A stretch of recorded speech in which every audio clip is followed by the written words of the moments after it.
احمد مجتبی محمد مصطفیٰ صلی اللہ علیہ وآلہ وسلم کا فرمان عالی ذی شان۔ میرے آقا فرمایا قیامت کے روز ہر مقام پر ہر جگہ پر وہ شخص ہمارے قریب ہوگا،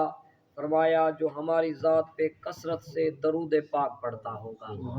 یقیناً میرے پیارے آقا صلی اللہ علیہ وسلم کی ذات بابرکات پر درود پاک بھیجنے کے دنیا و آخرت میں بے حد و بے شمار فضائل ہیں۔ حصول برکت کے لیے محبت اور ذوق کے ساتھ، واجد اور شوق کے ساتھ میرے سارے بھائی مل کے پڑھ دیجئے اللہم صلی علی سیدنا و مولانا محمد وعلی آل سیدنا و مولانا محمد وبارک وسلم وصلوا علیہ